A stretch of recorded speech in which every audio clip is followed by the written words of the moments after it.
வணக்கம் நண்பர்களே, daily focus update சேனலை சப்ஸ்கிரைப் பண்ணாதவங்க சப்ஸ்கிரைப் பண்ணிட்டு வீடியோ கண்டினியூ பண்ணுங்க. இந்த சேனல் உங்களுக்கு பயனுள்ளதாக மட்டுமே இருக்கும். பக்கத்தில் இருக்க பெல் ஐக்கானை கண்டிப்பாக கிளிக் பண்ணிருங்க. அடுத்த வீடியோ உங்களுக்கு கண்டிப்பாக வந்து சேரும். இப்போ +2 முடிச்சுட்டு அடுத்து என்ன படிக்கலாம் அப்படின்னு சொல்லி நிறைய மாணவர்கள் திங்க் பண்ணிட்டு இருப்பாங்க. அவங்களுக்கு இந்த வீடியோ ரொம்ப இம்பார்ட்டன்ட். ஏன்னா இந்த வீடியோவில் என்னென்ன இருக்குது அப்படிங்கிறத சுருக்கமாக பார்க்க போகிறோம்.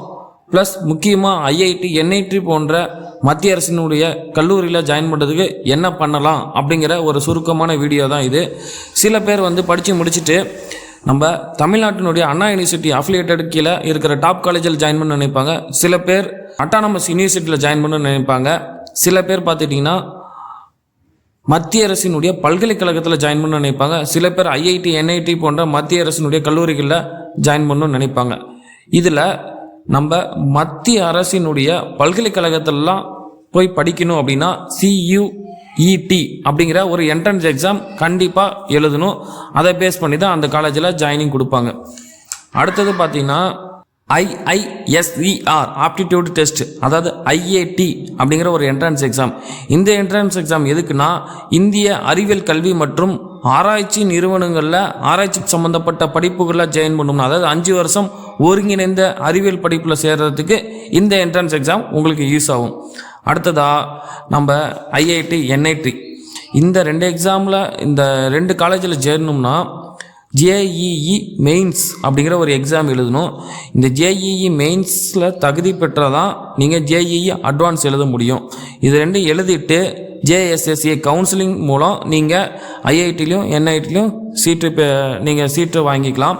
இதில் ஃபிசிக்ஸ் கெமிஸ்ட்ரி மேக்ஸ் தான் உங்களுக்கு முக்கிய பாடமாக இருக்க போது. சில புதிய படிப்புகள், அதாவது BSc டேட்டா சயின்ஸுக்கெலாம் JEE மெயின்ஸ் மட்டுமே போதுமானது. இப்போ JEE மெயின்ஸ் பார்த்தீங்கன்னா இது ஒரு முதல்நிலை தேர்வுன்னு சொல்கிறாங்க. NIT IITயில் பிடெக் படிக்கிறதுக்கான எலிஜிபிள் எக்ஸாம் இதில் தேர்ச்சி பெற்றால் மட்டும்தான் JEE அட்வான்ஸ் எழுத முடியும்னு சொல்லிட்டோம்.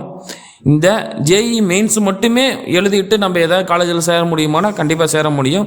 NIT காலேஜ் இருக்குது இல்லைங்களா, அந்த நேஷனல் இன்ஸ்டியூட் ஆஃப் டெக்னாலஜி, அதுக்கு இந்த JEE மெயின்ஸ் மட்டுமே போதுமானது. அந்த காலேஜில் நீங்கள் BE BTechலாம் ஜாயின் பண்ணிக்கலாம். ஆனால் ஐஐடியில் ஜாயின் பண்ணோம்னா இந்த JEE மெயின்ஸ் எழுதிட்டு நெக்ஸ்ட் JEE அட்வான்ஸ் எழுதணும். அந்த JEE மெயின்ஸில் ஃபில்டர் பண்ணுவாங்க கட் ஆஃப் வச்சு. அதிகபட்சம் டாப் 2 லட்சம் பேர் செலக்ட் பண்ணி அவங்க மட்டும்தான் JEE அட்வான்ஸ் எழுத முடியும்.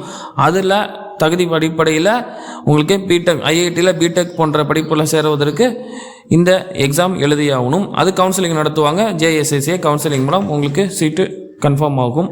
இதெல்லாமே இந்த ஐஐடியில் இந்த JEE மெயின்ஸ் எழுதுறதுக்கு பார்த்தீங்கன்னா 12th ஃபிசிக்ஸ் கெமிஸ்ட்ரி மேக்ஸில் கண்டிப்பாக 75% இருக்கணும் மார்க்கு.